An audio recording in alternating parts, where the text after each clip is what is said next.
السلام علیکم ورحمۃ اللہ وبرکاتہ۔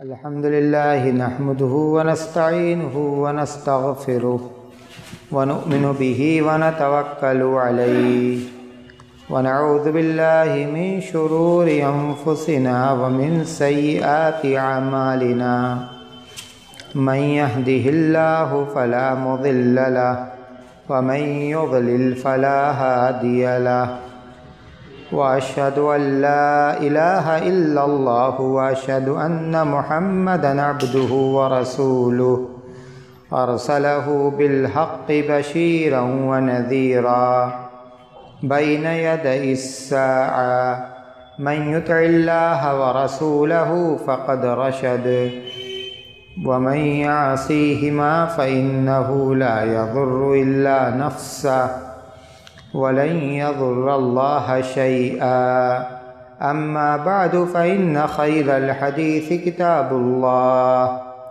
وخير الهدي هدي محمد صلى الله عليه وسلم وشر الأمور محدثاتها وكل محدثة بدعة وكل بدعة ضلالة وكل ضلالة في النار فأعوذ بالله من الشيطان الرجيم بسم الله الرحمن الرحيم من عمل صالحا من ذكر أو أنثى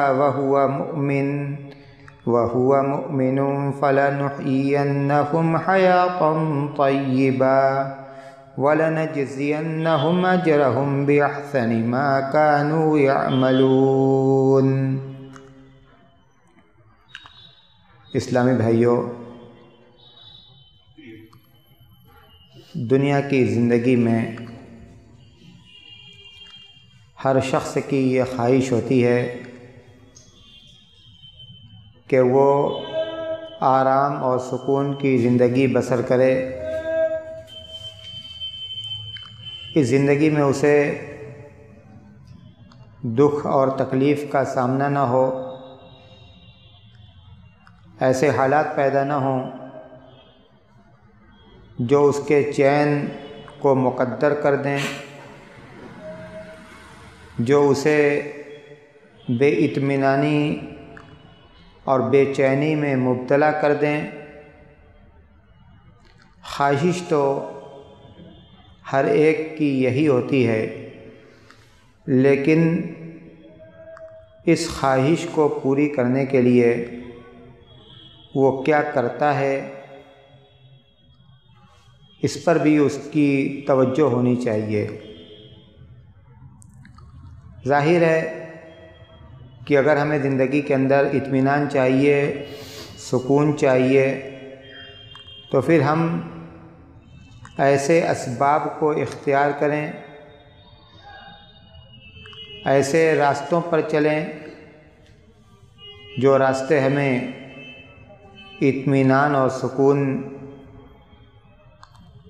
کی منزل تک لے جائیں، جو اسباب ہماری زندگی کو پرسکون اور اطمینان والا بنائیں، ایسے اسباب کو ہمیں اختیار کرنا ہوگا۔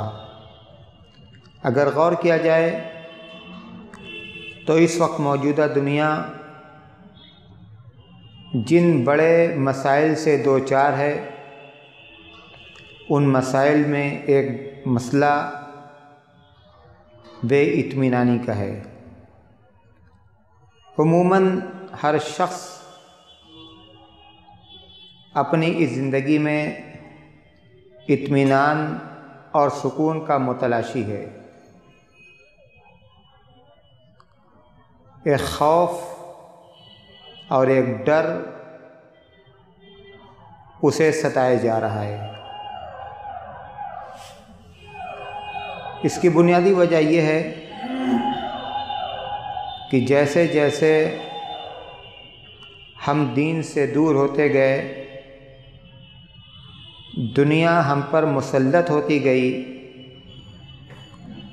زندگی کے مسائل ہم کو گھیرتے گئے، ویسے ویسے ہماری زندگی کا اطمینان اور سکون غارت ہوتا گیا۔ یہ مسائل بھی ایسے مسائل ہیں کہ بعض تو ہمارے اپنے پیدا کردہ ہیں، ان حالات کو ہم نے خود بنایا ہے اور ان حالات کو ہم نے خود پیدا کیا ہے۔ زندگی کی ضرورتوں میں اضافہ کر کے، دوسروں سے ایسی چیزوں کو لے کر جن چیزوں نے ہمیں نقصان ہی پہنچایا ہے۔ زندگی میں جو آسانی تھی، زندگی میں جو سادگی تھی، وہ آسانی اور سادگی آج رخصت ہو گئی۔ ہم نے اس کو چھوڑ دیا اور ہم نے آسانی کی جگہ مشکل اور پریشانی کو، اور سادگی کی جگہ دکھاوا اور تکلف کو ہم نے اپنا لیا۔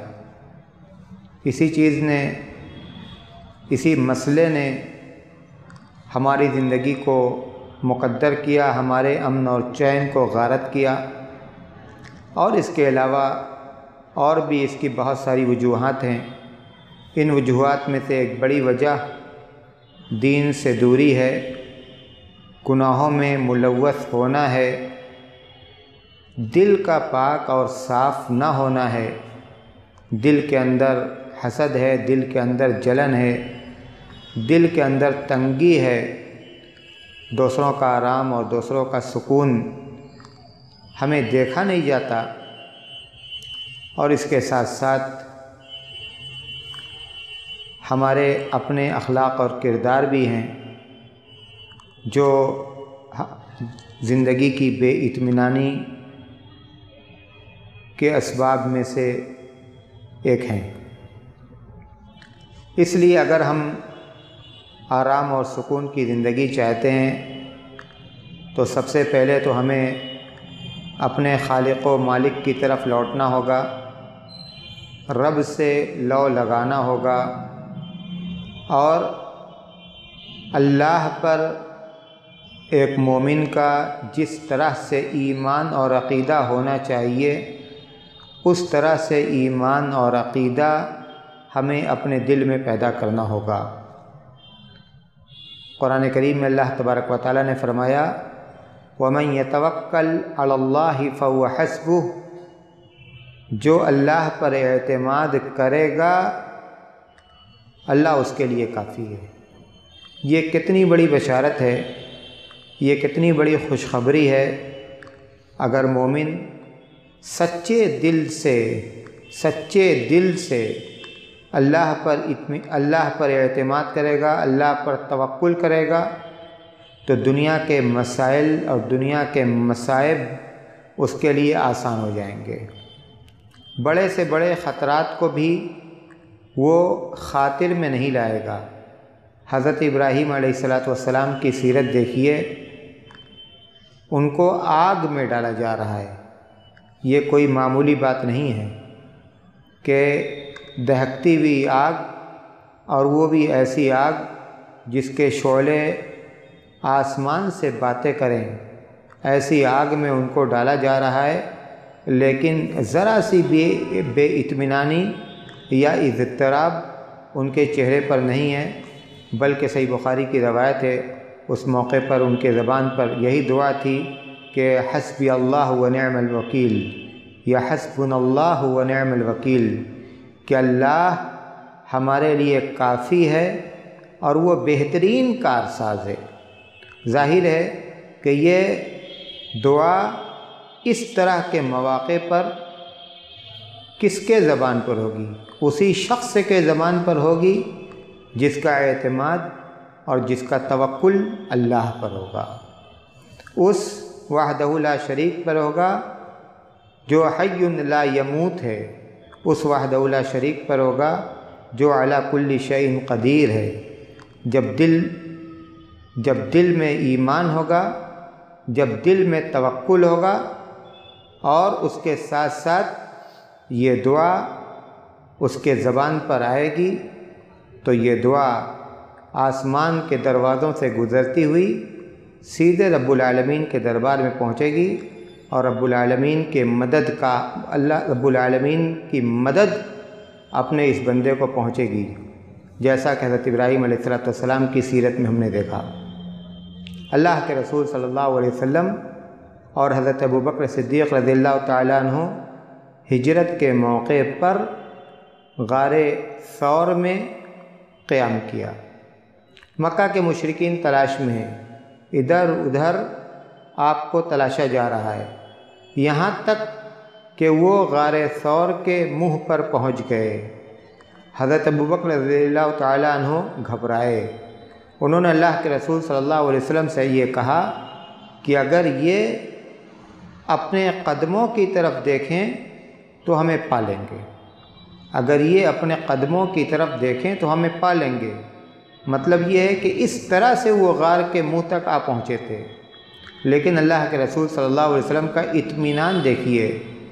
ثانی اثنین اذ ہما فی الغار اذ یقول لصاحبہ لا تحزن ان اللہ معنا۔ جب یہ دونوں غار میں تھے، جب کہ اللہ کے رسول صلی اللہ علیہ وسلم اپنے ساتھی حضرت ابوبکر سے کہہ رہے ہیں لا تحزن ان اللہ معنا، ڈرو مت اللہ ہمارے ساتھ ہے، ڈرو مت اللہ ہمارے ساتھ ہے۔ تو جب اس طرح کا اطمینان اور سکون دل کے اندر ہوگا تو پھر ایسا شخص اطمینان اور سکون کی زندگی گزارے گا، اور بہت سارے مسائل اس کے اطمینان اور سکون کو غارت نہیں کریں گے۔ کس طرح انبیاء علیہ السلام نے پریشانیوں کے موقع پر اللہ کی طرف رجوع کیا، اللہ کی طرف لوٹے، مثالیں قرآن کریم کے اندر ذکر کی گئی ہیں۔ حضرت یونس علیہ السلام مچھلی کے پیٹ میں فی ظلمات ثلاث، 3 تاریکیوں میں، لیکن اللہ تبارک و تعالیٰ کو یاد کرتے ہیں، اور اللہ تبارک و تعالیٰ ان کی اس پریشانی کو دور کرتا ہے۔ لا الہ الا انت سبحانک انی کنت من الظالمین، یہی دعا ان کی زبان پر ہوتی ہے۔ حضرت ایوب علیہ السلام کو دیکھیے، تکلیف ہے، بیماری ہے، پریشانی ہے، لیکن اس کے ساتھ ساتھ اللہ پر اطمینان اور اللہ پر اعتماد ہے۔ ربی انی مسنی الضر وانت ارحم الراحمین، اے رب میں تکلیف میں مبتلا ہوں اور تو بہترین بلکہ رحم کرنے والوں میں سب سے زیادہ مہربان ہے، رحم کرنے والوں میں سب سے زیادہ مہربان ہے۔ اسی طرح حضرت یعقوب علیہ السلام کو جب ان کے بیٹوں سے تکلیف پہنچی تو انہوں نے بھی اپنی تکلیف کو اپنے رب سے بیان کیا، انما اشکو بثی وحزنی الی اللہ، میں اپنے غم اور تکلیف کو اپنے رب کے پاس لے جاتا ہوں اور اسی سے بیان کرتا ہوں۔ یہ انبیاء علیہ السلام کی سیرت ہے۔ جب رب پر اعتماد ہوگا، جب رب سے رشتہ مضبوط ہوگا، رب سے لگاؤ ہوگا، تو زندگی کے اندر اطمینان اور سکون ہوگا، اور بڑے بڑے مسائل بھی ہمیں پریشانی اور اضطراب اور انتشار میں مبتلا نہ کر سکیں گے۔ اسی کے ساتھ ساتھ نماز ایک بہت مؤثر علاج ہے، ایک بہت مؤثر ذریعہ ہے زندگی میں اطمینان اور سکون کے لانے کا۔ اللہ کے رسول صلی اللہ علیہ وسلم کی سیرت دیکھیے کہ اللہ کے رسول صلی اللہ علیہ وسلم پریشانی کے موقع پر نماز سے مدد لیتے تھے۔ خود قرآن کریم میں اللہ تبارک و تعالیٰ نے فرمایا یا ایھا الذین آمنوا استعینوا بالصبر والصلاۃ، اے اہل ایمان تم صبر اور نماز کے ذریعے سے اللہ کی مدد چاہو، صبر اور نماز کے ذریعے سے اللہ کی مدد چاہو۔ اور اللہ کے رسول صلی اللہ علیہ وسلم نے اپنی عملی زندگی میں اس کو برتا، آپ نے عملی نمونہ پیش کیا۔ اذا حزبہ امر بادر الی الصلاۃ، روایت کے الفاظ ہیں کہ جب کوئی پریشانی، کوئی ناگہانی آپ پر آ پڑتی تھی، بادر الی الصلاۃ، تو آپ نماز کے لیے جلدی کرتے تھے، نماز کے ذریعے سے آپ اطمینان اور سکون حاصل کرتے تھے۔ آپ نے یہ فرمایا جعلت قرۃ عینی فی الصلاۃ، نماز کو میری آنکھوں کی ٹھنڈک قرار دیا گیا ہے۔ ظاہر ہے کہ جو چیز آنکھوں کو ٹھنڈا کرے گی وہی دل کو اطمینان اور سکون پہنچائے گی، وہی دل کو اطمینان اور سکون پہنچائے گی۔ اور اسی لیے آپ حضرت بلال سے یہ بھی کہتے تھے کہ یا بلال ارحنا بالصلاۃ، اے بلال نماز کے ذریعے سے ہمیں راحت پہنچاؤ، نماز کے ذریعے سے ہمیں آرام پہنچاؤ، نماز کے ذریعے سے ہمیں سکون پہنچاؤ۔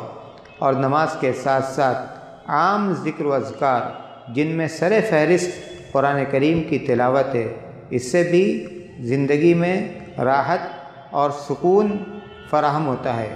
قرآن کریم میں خود اللہ تبارک و تعالیٰ نے فرمایا وَنُنَزِّلُ مِنَ الْقُرْآنِ مَا هُوَ شِفَاءٌ وَرَحْمَةٌ لِّلْمُؤْمِنِينَ، ہم نے وہ قرآن نازل کیا جو قرآن مومنوں کے لیے رحمت بھی ہے اور علاج بھی ہے، شفا بھی ہے۔ ایک طرف تو یہ روحانی بیماریوں کا، دل کے امراض کا مؤثر علاج ہے، اور اسی کے ساتھ ساتھ جو جسمانی بیماریاں ہیں، قرآن کریم کی تلاوت اور قرآن کریم کو پڑھ کر دم کرنا یہ جسمانی بیماریوں کا بھی مؤثر علاج اور ذریعہ ہے۔ کتنے ایسے واقعات ہیں، کتنے ایسے واقعات ہیں۔ علامہ ابن القیم اپنی ایک کتاب میں لکھتے ہیں کہ میں مکہ میں تھا اور طواف کے دوران میرے پیر میں تکلیف ہوتی تھی، میں سورہ فاتحہ کو پڑھتا تھا اور تکلیف کی جگہ پر دم کرتا تھا، تو جس طرح سے کنکری گرتی ہے، اسی طرح سے جیسے معلوم ہو کہ پیر سے تکلیف نیچے گر رہی ہے اور نیچے جھر رہی ہے۔ تو اس طرح سے قرآن کریم کی تلاوت راحت کا ذریعہ ہے، اطمینان کا ذریعہ ہے، سکون کا ذریعہ ہے۔ جس گھر میں اللہ کا کلام پڑھا جائے گا اس گھر میں اللہ کی طرف سے سکون اور اطمینان نازل ہوگا۔ وہ مشہور واقعہ ہے کہ ایک صحابی سورہ کہف کی تلاوت کر رہے تھے اور ان کا گھوڑا ان کے پاس بندھا ہوا تھا۔ تھوڑی دیر کے بعد انہوں نے دیکھا کہ گھوڑا بدکنے لگا، پھر اوپر نظر اٹھائی تو دیکھا کہ بادل جیسی کوئی چیز اوپر سے نیچے آ رہی ہے۔ آپ نے اللہ کے رسول صلی اللہ علیہ وسلم سے اس بات کو ذکر کیا تو آپ نے فرمایا کہ یہ وہ سکون تھا جو قرآن پڑھنے کی وجہ سے تم پر نازل ہو رہا تھا۔ تو جہاں اللہ کا کلام پڑھا جائے گا وہاں اطمینان اور سکون اللہ کی طرف سے آئے گا، اللہ کی طرف سے آئے گا۔ آج ہمارے گھر ہم کو کاٹتے ہیں، اس لیے کاٹتے ہیں کہ گھروں کے اندر اللہ کا ذکر نہیں کیا جاتا، گھروں کے اندر نمازیں نہیں پڑھی جاتی، گھروں کے اندر قرآن کریم کی تلاوت نہیں کی جاتی، بلکہ ہم نے اپنے گھروں کو لہو و لعب کے اڈے بنا دیے ہیں، وقت کو ہم موبائل پر اور دوسری چیزوں پر ضائع کرتے ہیں۔ یہی وجہ ہے کہ گھر ہمیں کاٹتے ہیں۔ ہمارے گھر ہمارے لیے راحت اور سکون کے بجائے وحشت کی جگہ بن گئے۔ جب ہم اپنے گھروں کو نماز سے آباد کریں گے، جب ہم اپنے گھروں کو ذکر و اذکار سے آباد کریں گے تو پھر ہمارے یہ گھر ہمیں راحت اور سکون پہنچائیں گے۔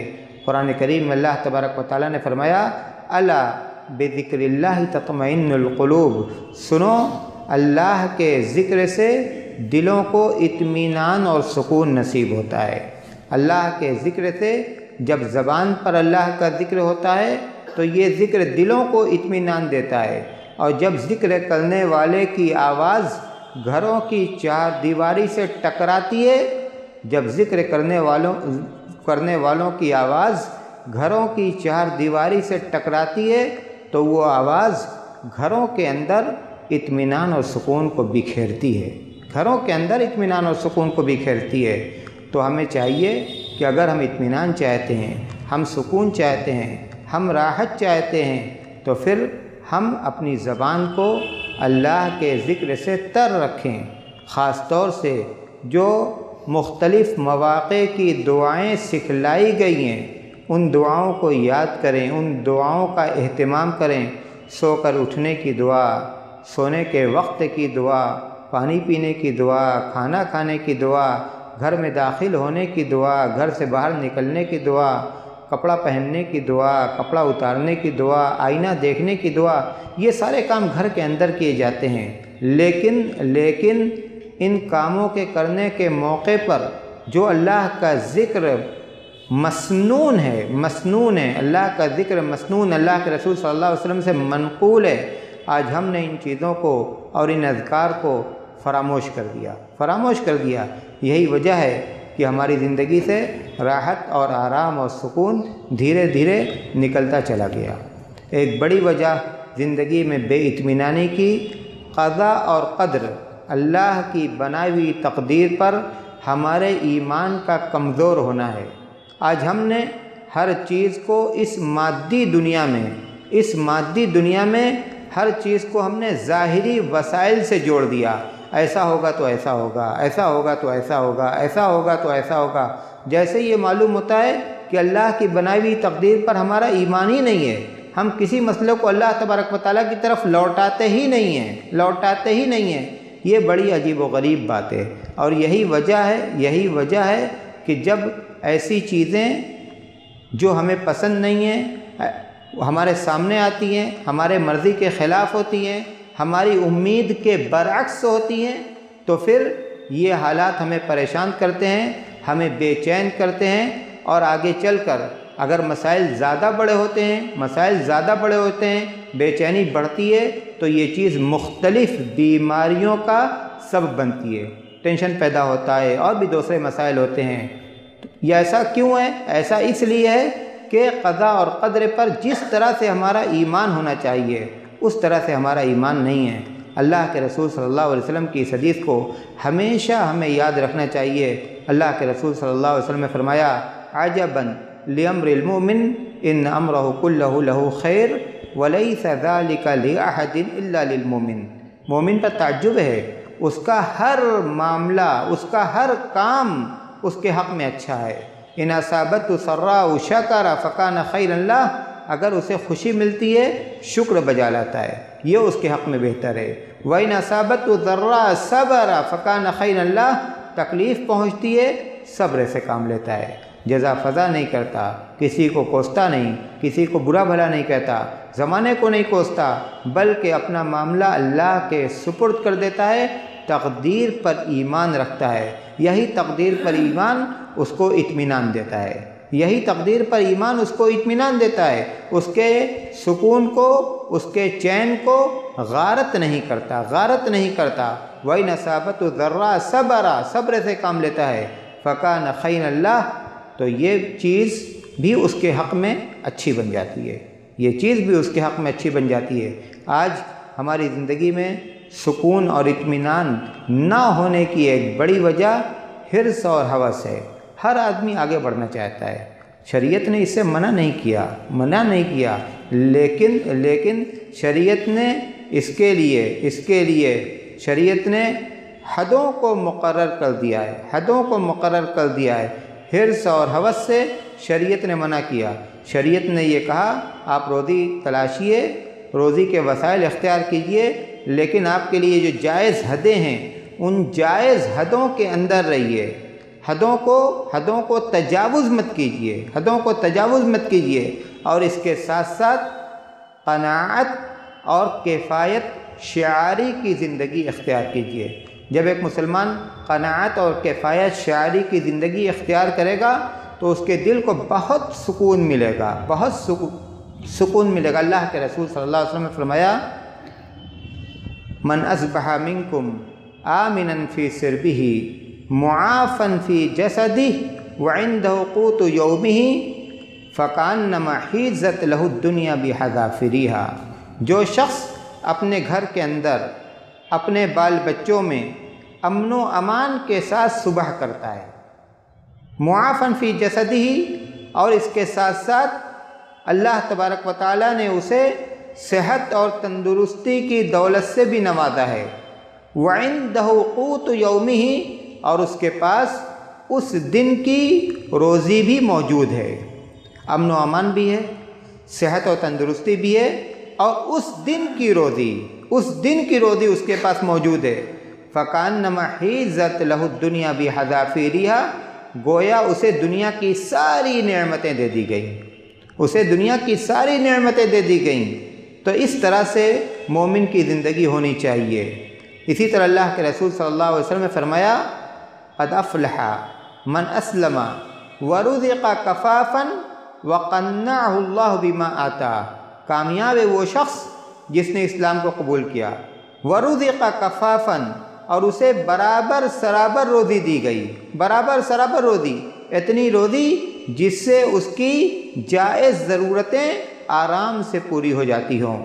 وقنع اللہ بما آتا، اور اس کے ساتھ ساتھ اللہ تبارک و تعالیٰ نے اسے جو دیا ہے اس پر اللہ نے اسے قانع بنا دیا، حرص سے بچا لیا، ہوس سے بچا لیا، وہ دوسروں کا دیکھ کر جلتا نہیں، اس کا دل پاک ہے، اس کا دل صاف ہے، دوسروں کے لیے خیر چاہتا ہے، دوسروں کے لیے بھلائی چاہتا ہے، دوسروں کے لیے اچھائی چاہتا ہے، تو پھر ایسے شخص کے زندگی میں راحت، اطمینان اور سکون آتا ہے۔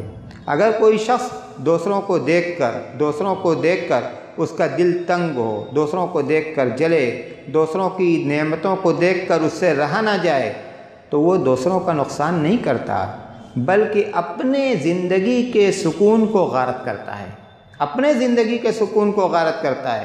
اس لیے ایک پرسکون اور آرام دہ زندگی گزارنے کے لیے یہ بھی ضروری ہے کہ ہم اپنے دل کو پاک و صاف رکھیں، دل کو پاک و صاف رکھیں۔